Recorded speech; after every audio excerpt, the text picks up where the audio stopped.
So over the last few days, I was lucky enough to be invited to EGX, which is the UK's biggest game show.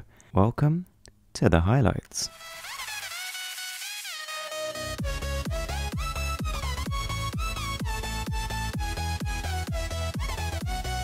So I've never been to a game show before this one, so you can imagine I was extremely excited. And to be fair, I had my mind blown that day at least 4 times. Almost every corner I turned there was some sort of surprise lurking there. It was an amazing place, and if you haven't been, I recommend you go.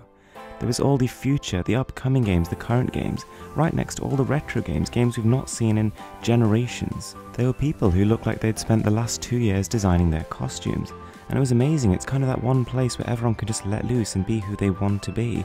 There were people from Final Fantasy, people from Alien vs Predator, Mario, Luigi, and everything else in between. There were pinball machines, a war game section, and a PC the size of about 2 small children. And it is the most expensive PC I've ever seen, costing over £7,000. You can imagine its spec sheet was pretty mouth-watering. And the best bit, it was plugged into a sub-full HD monitor. I had a little bit of hands-on time with a game called Elite Dangerous, which for some reason actually had a whole section of the hall to itself. It seemed like a pretty normal game, to be honest, nothing that I've not seen before. It has loads of flashy effects, but I don't really think ship fighting is for me. Destiny also made quite a big appearance, but it didn't really seem to have the kind of initial impact that it used to. I think the sort of novelty of the whole thing is wearing off, although it is still one of the better looking games out there. Now, I've always been a big fan of Ratchet & Clank, so you can imagine I was pretty happy to have about half an hour of hands-on time with the new one for PlayStation 4. And it's exactly as I would have expected it to be. It's basically the PS3 ones, but even more souped up. It looks incredible, colourful, vibrant, smooth, really sharp. As well as being shown the latest games, you could actually participate in them. There were tournaments all over the place. You know, Assassins Creed Syndicate, Black Ops 3, Halo, Guardians. People were actually playing against each other in sort of online multiplayer matches, and it was really nice community. The 3DS made a huge appearance. It was everywhere.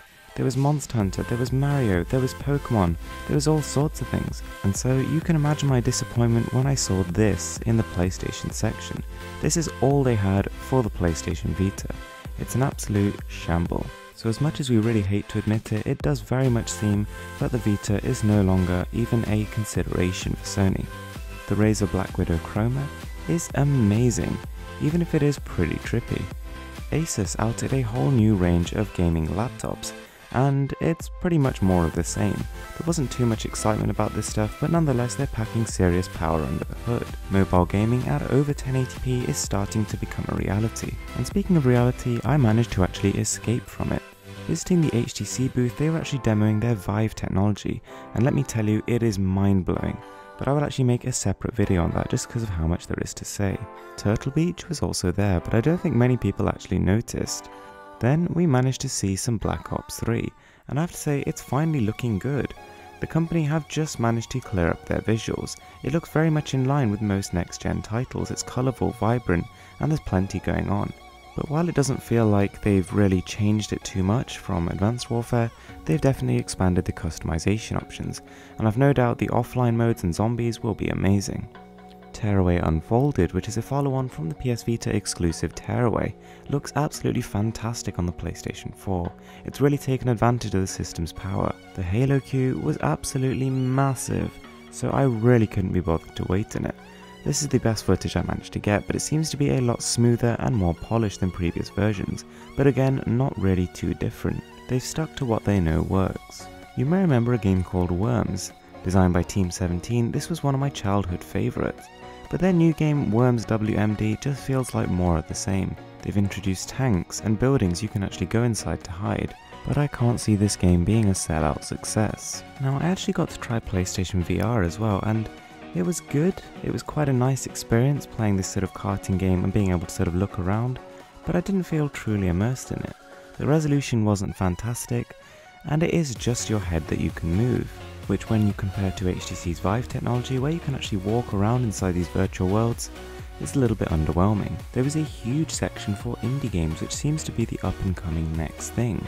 Scan.co.uk was showing off 3 4K monitors right next to each other, playing AMD's iFinity technology. We got our first look at some ultra-portable Steam boxes, PCs set to compete with consoles, and Xenoblade Chronicles on the Wii U looks amazing for the platform it's on, if not exactly like a cross between Monster Hunter and Final Fantasy.